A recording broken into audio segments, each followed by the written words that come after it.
ouvindo bem? Privilégio, mais uma vez, estar aqui. Logo eu. Muito bem. Vamos orar? Senhor Deus, quero agradecer ao Pai pelo privilégio de te servir, ó Pai.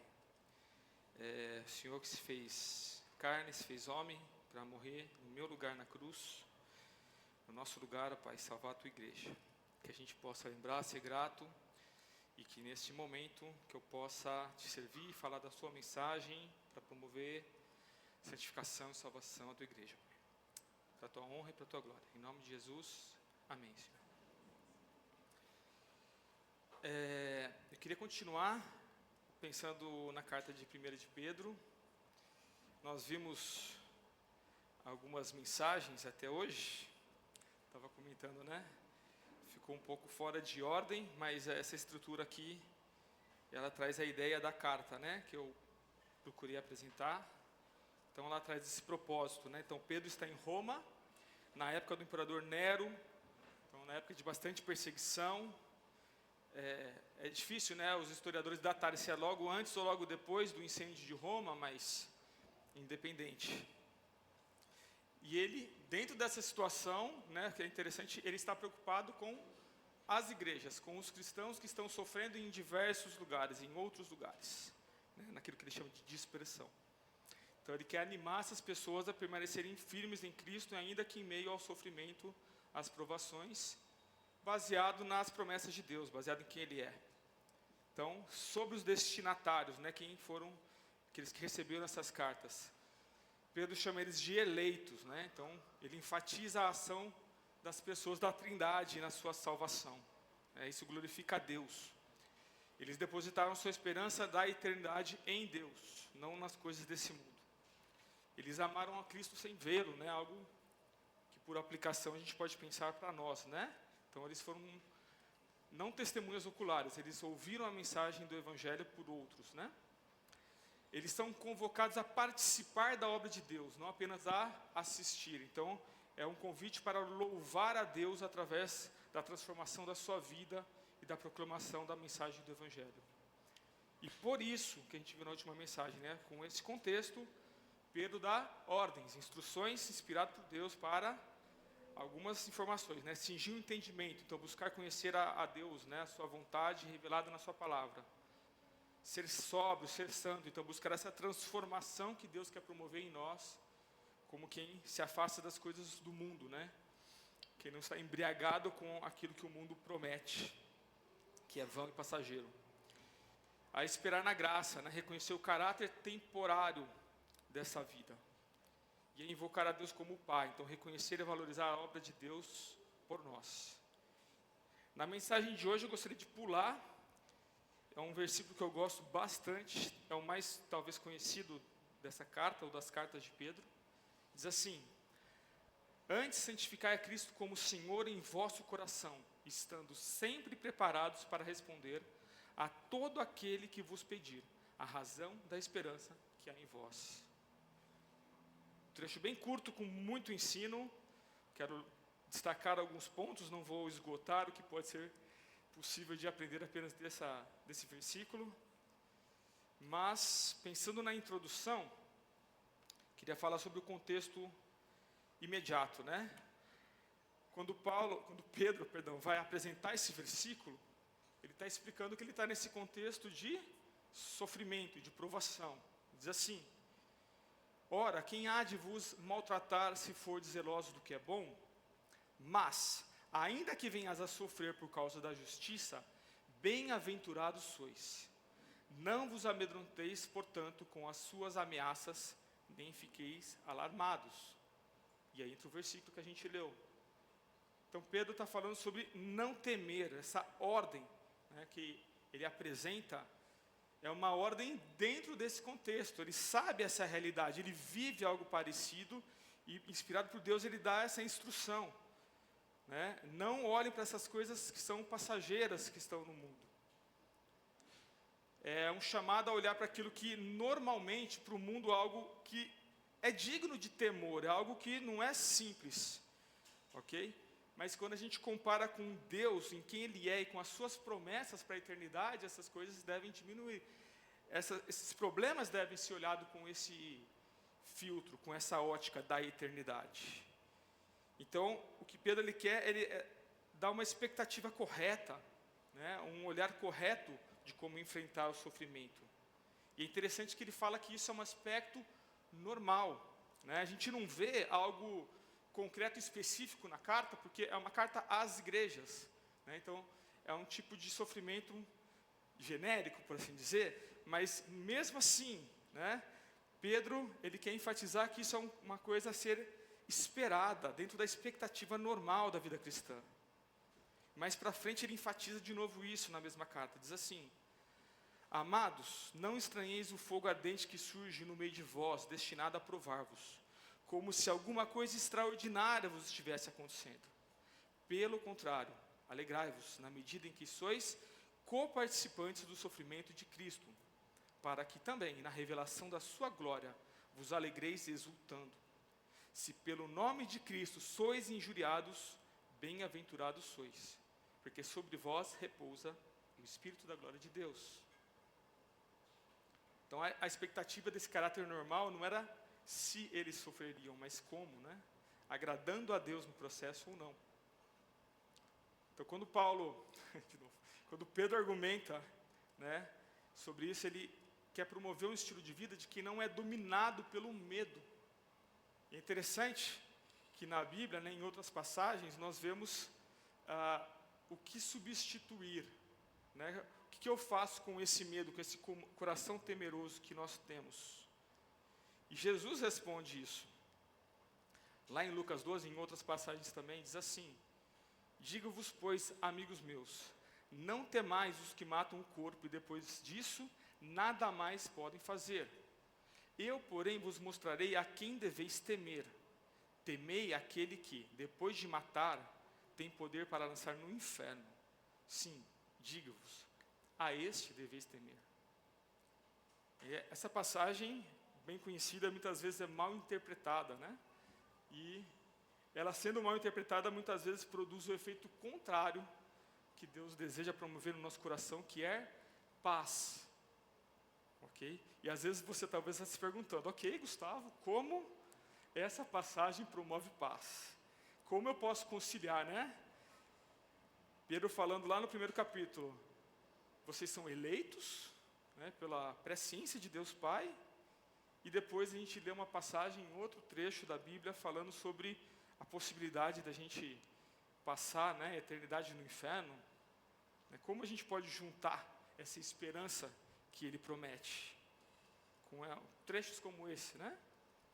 O ponto de vista, né, a ideia que eu quero reforçar aqui é quando a gente entende o que Deus fez, quando a gente entende a graça, o efeito que isso deve promover em nós é o caráter imerecido. É quando eu olho para essa salvação e eu falo aquilo que a gente cantou, né? Assim, logo eu. Quando eu entendo o meu pecado, quando ele ofende a Deus, isso deve produzir um temor, uma reverência respeitosa, que nos deixa admirado com a graça de Deus, com a sua obra. Entender que por nós mesmos a gente não merece, que não foi por mérito. Que se eu olhasse pelos meus critérios, olhar para um descrente e olhar para a minha vida, a única diferença é a graça de Deus agindo em mim. A salvação, como a gente viu lá no capítulo 1, foi conquistada pelo sangue de Jesus, não é algo que eu mereça, algo que eu fiz. Além disso, passagens como essa não mostram o padrão da lei de Deus, como um padrão moral mais elevado, como uma hierarquia que deve dominar uma mente que foi cingida pela palavra de Deus. Se eu me preocupo, se eu vivo buscando a lei de Deus, pensando naquilo que ela quer transformar em mim, nos meus pensamentos, palavras e ações, esse padrão que é mais elevado com a lei de qualquer país nesse mundo, não faz sentido eu temer a Deus e me preocupar com a lei dos homens, me preocupar com algo que é de um padrão mais baixo, de um rigor mais baixo.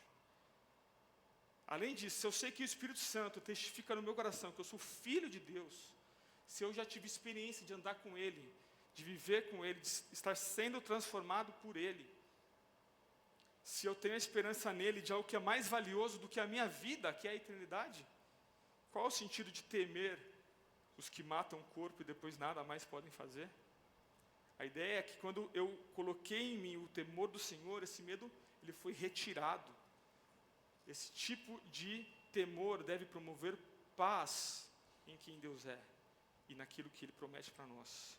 E é com esse pensamento que a gente deve chegar nessa instrução do versículo, né? Deus é santo. Então, santificai a Cristo como Senhor. Isso é uma ordem também ali, no verso 15. Quando a gente pensa nessa instrução, nessa ordem, uma leitura rápida pode também dar uma interpretação errada, ok? A ideia não é a santidade de Deus que está em jogo, mas é a minha percepção sobre ela.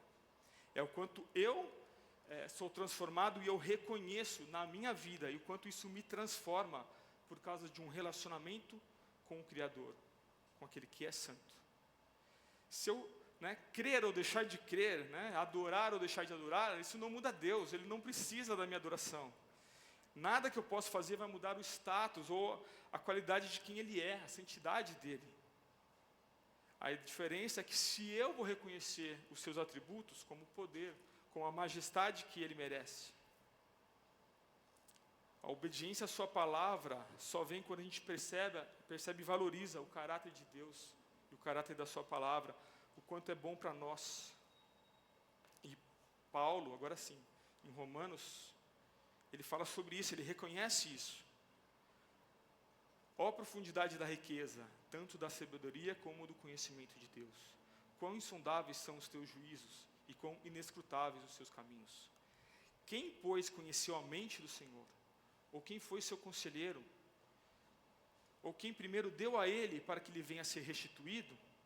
Porque dele, por meio dele e para ele são todas as coisas. A ele, somente a ele, pois, a glória eternamente. Amém. Reconhecer a majestade de Deus, a sua glória, é o propósito para o qual a gente foi criado. E é uma condição, um requisito para a gente se relacionar com Ele de maneira correta. Essa passagem de João também fala sobre isso. Diz assim: houve um homem enviado por Deus cujo nome era João Batista. Este veio como testemunha para que testificasse a respeito da luz, a fim de todos virem a crer por intermédio dele.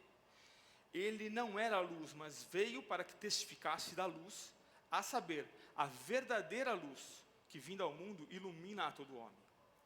O verbo estava no mundo. O mundo foi feito por intermédio dele, mas o mundo não o conheceu. Veio para o que era seu, mas os seus não o receberam. Mas a todos quantos o receberam, deu-lhes o poder de serem feitos filhos de Deus, a saber, aos que creem em seu nome, os quais não nasceram do sangue, nem da vontade da carne, nem da vontade do homem, mas de Deus. E o Verbo se fez carne e habitou entre nós, cheio de graça e de verdade, e vimos a sua glória, glória como do unigênito do Pai. Normalmente essa passagem a gente enfatiza algo que está aqui, nesse texto, que é a condição natural do ser humano afastado de Deus por causa do seu pecado. Mas ela também, em paralelo com a 1 de Pedro, ela traz essa ideia, dessa ordem de santificar a Cristo como Senhor, de reconhecer a sua glória. É a mesma ideia, quando João desenvolve a ideia de dois grupos, Existe um grupo que veio para o que era seu, mas não receberam. Mas os que receberam esse verbo, Jesus, eles creram no seu nome, eles reconheceram a sua glória. E isso trouxe transformação para eles. Reconhecer que Jesus é Senhor, receber em nossas vidas, crer em seu nome, não muda o caráter ou a santidade de Deus, mas nos dá poder para sermos feitos, para nos tornarmos filhos de Deus. E Pedro fala sobre isso em Atos 2, quando ele discursa. Aí no sentido negativo, daqueles que haviam rejeitado. Diz assim: esteja absolutamente certa, pois, toda a casa de Israel que a este Jesus que vós crucificastes, Deus o fez Senhor e Cristo. Quanto eles, estas coisas, compungiu-lhes o coração, perguntaram a Pedro e aos demais apóstolos: que faremos, irmãos? Respondeu-lhe Pedro: arrependei-vos e cada um de vós seja batizado em nome de Jesus Cristo para a remissão dos vossos pecados e recebeis o dom do Espírito Santo. Então, nessa passagem, Pedro está pregando o Evangelho, lá em Atos, no Pentecostes. Interessante que o contexto dessa pregação, estavam ali ouvindo provavelmente as pessoas que fundaram essas igrejas na dispersão. Foram aqueles que foram e levaram a primeira mensagem para os lugares, para os destinatários da carta de Pedro. E ele está falando sobre reconhecer o senhorio de Cristo, que é fundamental para entender a nossa necessidade de arrependimento e fé. Quando eu olho para a santidade de Cristo, para quem é Deus, eu começo a entender quem eu sou, para que a gente possa estar o quê? Preparado para dar nosso testemunho, para que a gente possa dar a razão da nossa esperança. O segundo ponto que eu queria tratar é a próxima oração, na próxima frase. A ideia de estarmos preparados. Existe uma preparação que Pedro espera daqueles leitores. E ele retoma a ideia, que a gente viu lá no primeiro capítulo, de cingir o vosso entendimento, de conhecer a palavra de Deus, conhecer o que Deus fez na sua vida, para que a gente possa ter essa prontidão. Essa ideia de estar preparado para anunciar a qualquer momento. A expectativa que eles tinham é de, a qualquer momento, ser ali indagados: por que você vive como você vive? Por que você não cola na prova, não sonega imposto de renda? Por que você faz o que você faz? Você é meio estranho, você é meio maluco, E essa preparação, também reflete no caráter de Paulo, quando ele diz, em algumas passagens que eu quero trazer, aqui em Romanos, na abertura da carta ele fala sobre isso. Por isso, quanto está em mim, estou pronto a anunciar o Evangelho também a vós outros em Roma, pois não me envergonho do Evangelho, porque é o poder de Deus para a salvação de todo que crê, primeiro do judeu, também do grego, visto que a justiça de Deus se revela no Evangelho, de fé em fé, como está escrito: o justo viverá por fé. Então, Paulo está enfatizando essa preparação, e a ideia é a gente entender essa urgência que o Evangelho tem, de ser anunciado para as pessoas. E quando Paulo está preso, é sobre isso que ele escreve, nessa última carta, quando ele fala lá para Timóteo, na sua segunda carta, fala assim: conjuro-te perante Deus e Cristo Jesus, que há de julgar vivos e mortos, pela sua manifestação e pelo seu reino. Prega a palavra, insta, quer seja oportuno, quer não, corrige, repreende, exorta, com toda a longanimidade e doutrina. Interessante que o contexto dessa carta é o mesmo da carta de Pedro, Paulo está preso em Roma, esperando ali, sabendo que ele vai morrer, que ele sabe, ele revela que estaria condenado à morte. Ele fala sobre isso, quanto a mim, estou sendo oferecido por libação, o tempo da minha partida é chegado. Combati o bom combate, completei a carreira, guardei a fé. Agora a coroa da justiça me está guardada, o qual o Senhor reto juiz me dará naquele dia. E não somente a mim, mas também a todos quando amam a sua vinda. Paulo está à beira da morte, certo de que vai enfrentar um julgamento mais cruel, mais perverso de toda a história, E a sua preocupação é com as igrejas. Ele exorta Timóteo: prega a palavra com fidelidade. Ele conhecia muito bem a razão da sua esperança. O próximo ponto fala sobre isso, Quando Pedro ele quer responder, ele fala sobre essa ideia. Essa palavrinha tem a ver com defesa, com justificar. Tem a ideia de apresentar, estar preparado para defender a fé. Essa palavrinha, ela, na nossa cultura, ela tem um termo teológico, né, a apologética. A ideia é que não é o sentido técnico aqui nesse texto. O que Pedro está dizendo é um estado de alerta, um preparo normal que todo cristão deve ter. Não é um estudo aprofundado para o pastor, para o teólogo, para o cara que vai escrever um livro. Ele está falando sobre algo que é para o cristão comum. Algo que deve ser o quê? Esperado, ordinário, assim como o sofrimento é algo a ser esperado na nossa vida, estar pronto para defender a nossa fé e dar a razão, o objetivo, falar sobre o conteúdo da nossa fé, é algo que deve nos estar movendo.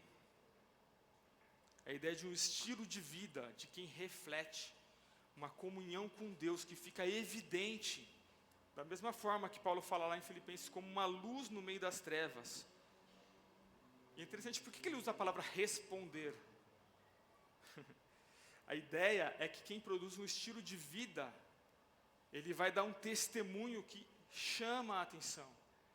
É quem tem um estilo de vida que provoca nas pessoas esse questionamento: por que você é diferente? Por que você joga futebol e não xinga e não briga? Por que você, no seu trabalho, procura agir com honra quando ninguém está vendo? Sei lá. É um estilo de vida que vai gerar esse questionamento, que nos deve o quê? Nos mover a estar preparados, para ter argumentos, para saber o quê? As bases mínimas da nossa fé. Então, pensando um pouquinho sobre a razão. É interessante que essa palavra, né, quando a gente fala em razão, coloquei uma flechinha lá falando sobre isso, por si só já dá um nó na cabeça de muita gente, e eu já ouvi muitas vezes uma ideia equivocada, né, de que eu vou falar sobre fé e não sobre razão, né, como se fossem coisas opostas. Porém, isso não é bíblico. Deus nos ordena, né, Ele nos revela, né, sobre ter uma mente renovada, sobre uma compreensão da nossa fé. Entender que há uma lógica naquilo que nós cremos. Deus é um Deus de ordem, e Ele se revela de maneira organizada. O conteúdo do Evangelho, né, muitas vezes, em muitas passagens, ele é ilustrado em coisas do cotidiano, em coisas do dia a dia, em coisas que foram compreendidas pelos leitores originais. Muitas vezes é usada uma linguagem como a linguagem judicial daquele tempo, ou uma linguagem econômica ou matemática, ou uma linguagem moral, algo que fosse coerente, algo como 1 mais 1 é igual a 2, ou uma dívida que é paga de maneira proporcional ao que foi cometido. E a nossa fé, ela tem como uma das bases, né, o testemunho daqueles que foram testemunhas oculares daquilo que a gente tem hoje. No primeiro século, isso já era um argumento, e a Bíblia fala sobre isso. Quando Paulo, lá em 1 Coríntios, ele usa esse argumento, quando ele fala da mensagem do Evangelho. Diz assim: antes de tudo vos entreguei o que também recebi, que Cristo morreu pelos nossos pecados, segundo as Escrituras, e que foi sepultado e ressuscitou ao terceiro dia, segundo as Escrituras. E apareceu a Cefas, depois aos 12, depois foi visto de mais de 500 irmãos de uma só vez, dos quais a maioria sobrevive até agora. Porém, alguns já dormem. Depois foi visto por Tiago e mais tarde por todos os apóstolos. E, afinal, depois de todos, foi visto também por mim, como que por um nascido fora do tempo. Então, dentre muitas coisas, né, Paulo está apresentando um argumento que defende a sua fé, mostrando a razão da sua esperança, falando do Evangelho a um público que conhecia essa mensagem.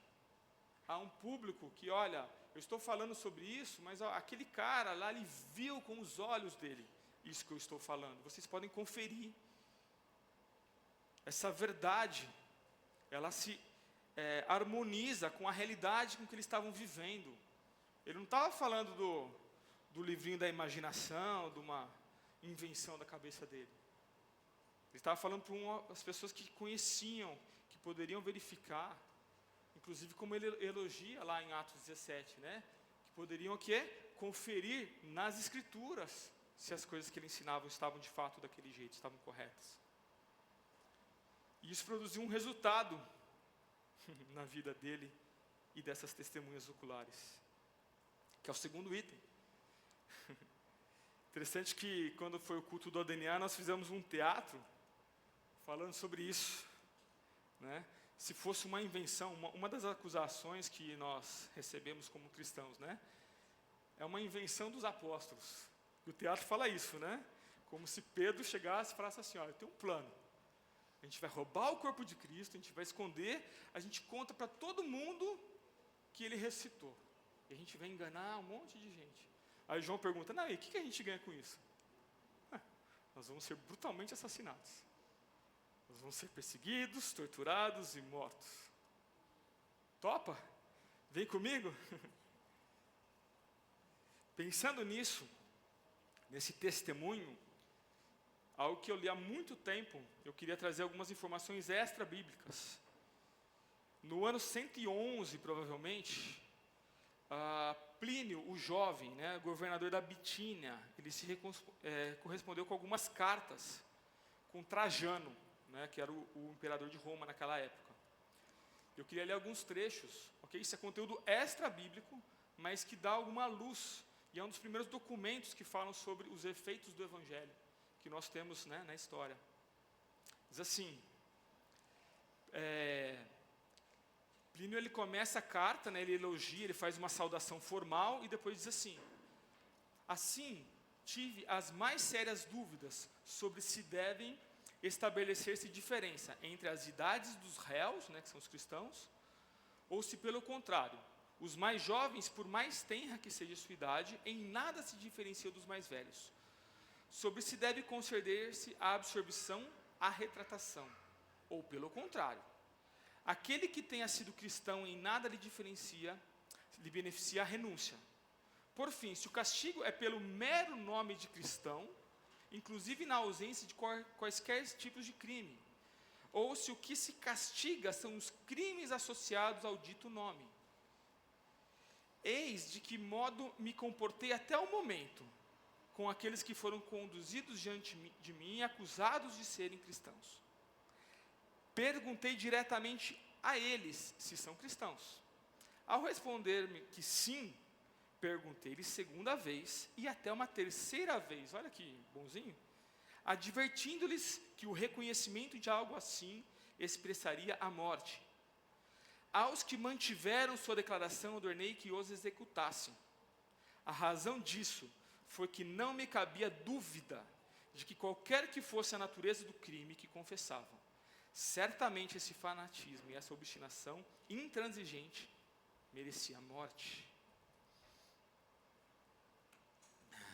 Mas na frente, na mesma carta, outros cujos nomes foram revelados por um delator, reconheceram inicialmente ser cristãos, mas logo negaram, dizendo que na verdade haviam sido cristãos, mas deixaram de ser.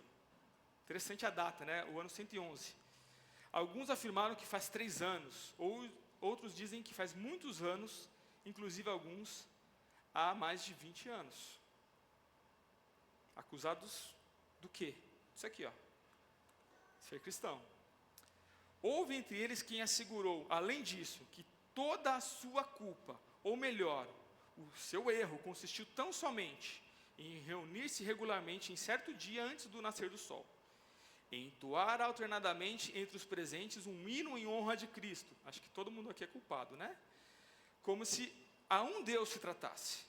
E comprometer-se mediante juramento a não perpetuar alguns tipos de crimes, a não cometer crimes. Como se comenta, a não cometer furto nem roubo com violência, nem adultério, a não faltar com a palavra dada, a não negar a restituir um depósito quando chamados a pagar. Padrão muito mais elevado que qualquer padrão estabelecido, né, hoje por Roma. Mas ele investiga, olha que interessante. Por essa razão, considerei necessário investigar quanto há de verdade em tudo isso. E assim, o método de investigação. Submeti à tortura 2 escravas, as quais os cristãos denominam ministras. Mas não encontrei nada além de uma tola e extravagante superstição. Interessante desse relato, Essas histórias que mostram um relato extra-bíblico dos efeitos daqueles que foram testemunhas oculares. Então a gente fala, você é cristão porque você nasceu no país, né, naquele tempo.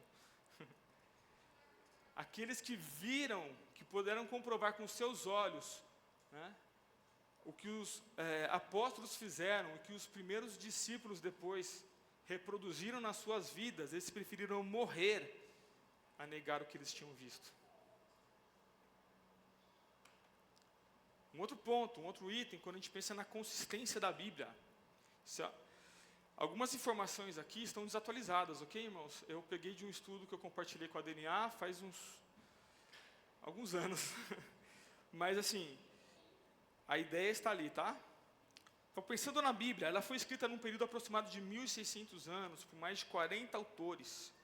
Dentre eles, né, homens simples, pescadores, né, reis, eruditos. Foi escrito em 3 idiomas, né, hebraico, aramaico e grego, por motivos específicos. Contendo um tema central, isso que é interessante, né, que é a glória de Deus que é expressa na sua obra, na sua redenção. Interessante quando a gente olha para alguns critérios que o mundo usa para avaliar documentos, né? A Bíblia, ela não tem aqueles pontos de propaganda, por assim dizer, nesse critério do marketing. Personagens importantes, tidos como heróis da fé, Davi, Sansão, o apóstolo Pedro, mostra as suas fraquezas humanas, os seus erros, os seus pecados são expostos, com advertência, como ensino para nós hoje. Quando a gente olha para outros critérios, tabelinha meio chata, vou tentar explicar rapidinho, ok? Alguns critérios sobre números, né, sobre algumas datações. A Bíblia é de 100, às vezes 1000 vezes mais confiável do que qualquer outro documento produzido na humanidade, na história. Na primeira coluna, a gente vê ali o autor, né, desses documentos. Na segunda coluna a gente vê uma data provável dos seus escritos ou do escrito. Ali, na terceira, a gente tem uma data da cópia mais antiga encontrada. O que isso significa? Está na terceira coluna. O intervalo de tempo entre a cópia que nós temos preservada e a suposta data do autor, né, do original. E depois, uma quantidade de manuscritos que nós temos para comparar essas cópias e estudá-las. Quando a gente vê, né, Platão, 7, né, Tácito aqui, 20, Homero, né, o que mais tem é uma esmagadora diferença, né, 643 cópias, a 500 anos de distância entre a sua vida e o registro mais antigo, até que a gente chega no Novo Testamento, né, há aproximadamente 24.000 cópias e novas sendo encontradas, no período entre que os primeiros registros datam de 25, 50 anos, depois de terem sido escritas. Trouxe uma fotinho famosa aqui, chamado Papiro 52, ele tem um trechinho do Evangelho de João, quem quiser está ali em Manchester, na Inglaterra, no museu exposto, tranquilo. Ele é o registro mais antigo encontrado, até hoje, do Novo Testamento. E essa cópia foi feita cerca de 30 anos depois da morte do apóstolo João. Eu vou especular, ok? Eu não sei. Eu vou fazer cuidado com o que eu vou dizer, né? Como disse o pastor Bill. Algo da minha mente, mas eu fico imaginando, quando eu olho para esse pedaço de pergaminho, um copista tendo nas mãos aqui de um lado o original, escrito ali com a letra, com o garrancho de João, né? E ele copiando essa cópia que a gente tem aqui. Ok? Pela data seria possível. Não sei. Mas o fato é que nós temos evidências que apoiam a nossa fé, que a gente deve conhecer um pouco sobre isso. Além disso, argumentos lógicos, filosóficos, eu não vou me estender aqui. Cada um deles, né, daria uma aula de EBD, daria aí uma série. Mas aqueles que negam a realidade da Bíblia, o Deus que nós cremos, eles precisam explicar algumas coisas. Como que o nada gerou tudo. Como que a desordem gerou ordem, algo complexo e ordenado. Aquilo que a gente chama do ajuste fino do universo, algo milimétrico, que vai desde as forças gravitacionais dos planetas, das galáxias, né? Quando tiver a foto lá do Deep Space, lá do Hubble, do novo telescópio lá, e a gente observa lá ordem, onde deveria ter caos. E também nas menores coisas, né? O equilíbrio químico que existe entre a proteína e uma enzima. Coloquei uma ilustração, né? Uma proteína que está ali no néctar de uma flor, que só é quebrado por uma enzima que está num animal, né? No estômago ali de uma abelha. Talvez a Karina fale mais sobre isso um dia, quem sabe. Mas como que esses animais foram evoluindo, né? Será que eles evoluíram? A abelha chegou para a planta, vamos evoluir juntos, senão eu passo fome e você fica assim polinizador. Será que eles combinaram, né? Como crer nisso? Quando olha para a natureza, Paulo argumenta sobre esse caráter da natureza que revela a glória de Deus, também visível a todos os homens, a crentes e descrentes. Diz assim essa passagem lá de Romanos: a ira de Deus se revela do céu contra toda impiedade e perversão dos homens, que detêm a verdade pela injustiça, porquanto o que de Deus se pode conhecer é manifesto entre eles, porque Deus lhes manifestou. Porque os atributos invisíveis de Deus, assim como seu eterno poder, como também a sua própria divindade, claramente se reconhecem desde o princípio do mundo, sendo percebido por meio das coisas que foram criadas. Tais homens são, por isso, indesculpáveis. Rapidinho, mais um ponto. A experiência pessoal é um argumento que não serve para eu dar uma evidência externa para alguém.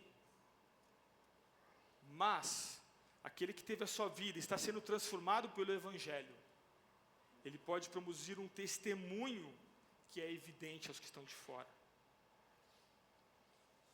Aquele que tem um testemunho, aquele que está tendo a sua vida transformada, que tem esse testemunho interno, ele tem a segurança no seu coração, né? A Bíblia fala que Deus, pelo Espírito Santo, ele testifica no nosso coração que nós somos filhos de Deus. Mas, ainda assim, né, fazendo esse breve resumo, se a gente pudesse ter aqui um EBD enorme sobre apologética, esses argumentos devem ser um acessório na nossa vida. Né? Tem uma frase que me impactou muito tempo atrás, quando eu estava em conflito com essas ideias. Apologética, né, esse termo, não é evangelismo. É interessante saber sobre pontos que dão credibilidade à Bíblia, mas nós somos chamados a pregar a sua mensagem. Esse é o ponto central da nossa comunicação. Isso não substitui, né? Essas informações são importantes, mas não substitui a razão da nossa esperança, que é o Evangelho. Essa é a boa esperança que cada cristão deve refletir com a sua vida. Pedro está desenvolvendo essa ideia, né, do Evangelho, essa boa notícia, que é o plano de Deus em resgatar pecadores. Ele desenvolveu essa ideia já no capítulo 1. Nós lemos isso, né? Sabemos que não foi mediante coisas corruptíveis, como prata ou ouro, que fosse resgatado do vosso fútil procedimento, que vossos pais os legaram, mas pelo precioso sangue, como de cordeiro sem defeito e sem mácula, o sangue de Cristo, conhecido com efeito antes da fundação do mundo, porém manifestado no fim dos tempos, por amor de vós, que por meio dele tendes fé em Deus, o qual o ressuscitou dentre os mortos e lhe deu glória, de sorte que a vossa fé e esperança estejam em Deus. Essa passagem fala sobre essa esperança, sobre reconhecer quem Deus é, colocar essa esperança naquilo que foi comprado por alto preço, reconhecer o valor do sacrifício de Jesus que morreu no meu lugar na cruz e no seu lugar. Esse também é o tema central da ceia que a gente celebra hoje. Antes da gente entrar na ceia, só um último ponto. Pedro, ele retoma um assunto da introdução dessa mensagem, rapidamente. Como um sanduíche. O Evangelho, né, a razão dessa esperança, ele volta no tema do temor do Senhor. quando ele diz assim: antes... tá certo. Ele lê o versículo e chega na passagem. Fazendo todavia com mansidão e temor, com boa consciência, de modo que, naquilo que falam contra vós outros, fiquem envergonhados os que difamam o vosso bom procedimento em Cristo. Eu tenho uma ilustração, né, eu penso assim: eu posso falar a mesma verdade, do jeito certo ou do jeito errado. Eu poderia chegar para um descrente, para alguém, olhar algo na vida dele e falar assim: você é um pecador miserável e você merece o inferno. Verdade. Ou eu poderia chegar e dizer: amado, percebi na sua vida pecados que também enfrento e estou preocupado com o destino eterno da sua alma. Eu não quero que você vá para o inferno. É a mesma verdade, ok? Só que com mansidão e temor, porque o inferno é onde eu mereci estar também. A ceia celebra esses elementos, né, quando fala sobre esse autoexame, avaliar o valor desse sangue que foi pago pelo sacrifício de Jesus. Paulo fala sobre isso nessa passagem que a gente costuma ler, sobre a ceia. Diz assim: porque eu recebi do Senhor o que também vos entreguei, que o Senhor Jesus, na noite que foi traído, tomou o pão e, tendo dado graças, o partiu e disse: isto é o meu corpo, que é dado por vós. Fazei isso em memória de mim.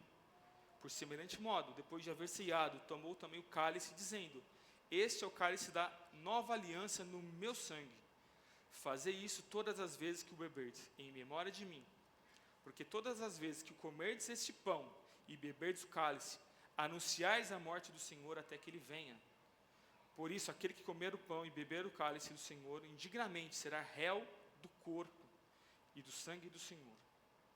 Examine-se, pois, o homem a si mesmo, e assim coma do pão e beba do cálice, pois quem come e bebe sem discernir o corpo, come e bebe juízo para si.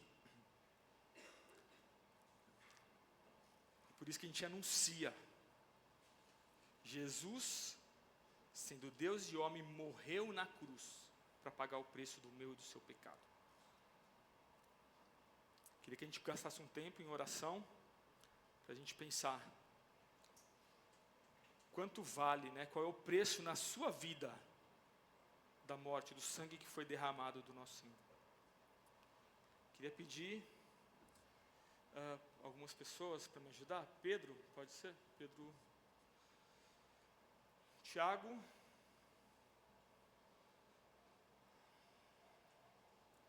Lucas Mendes, pode ser? Você vai... Daniel, pode ajudar a gente, por favor? E Augusto, distribuir os elementos. Estou misturando a mensagem aqui junto com o tempo da ceia. Eu queria deixar projetado algumas perguntas, ok? Enquanto eu pedir para os irmãos distribuírem os elementos da ceia, o Lucas pode conduzir uma musiquinha, e a gente pode ler. Eu vou deixar projetado, não vou ler, tá bom? A gente pode distribuir os elementos, por favor.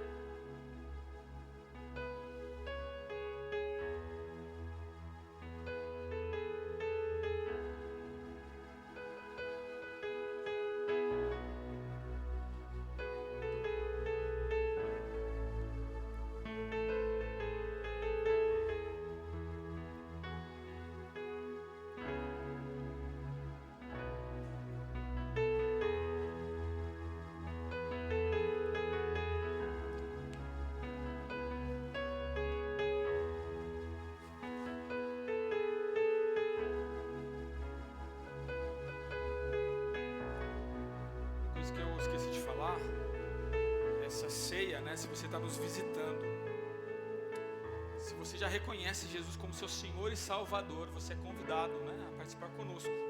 Se você já confiou exclusivamente em Jesus como o único meio de chegar até Deus, como o único que pode promover a sua salvação, você pode você deve tomar a ceia conosco. Sinta-se convidado.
Recebeu?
Recebeu?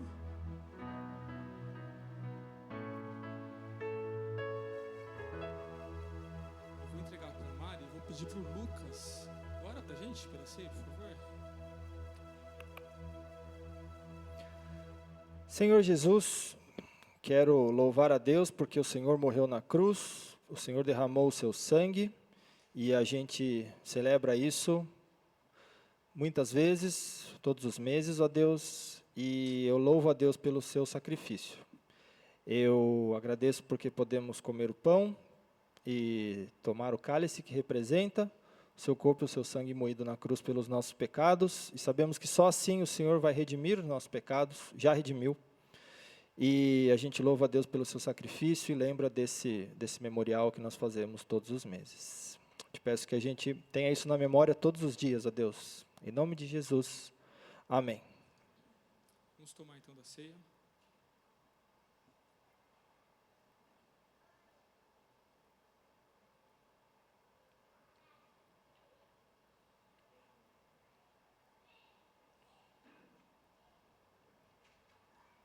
Queria chamar a equipe de louvor. Se tem mais uma música pra gente.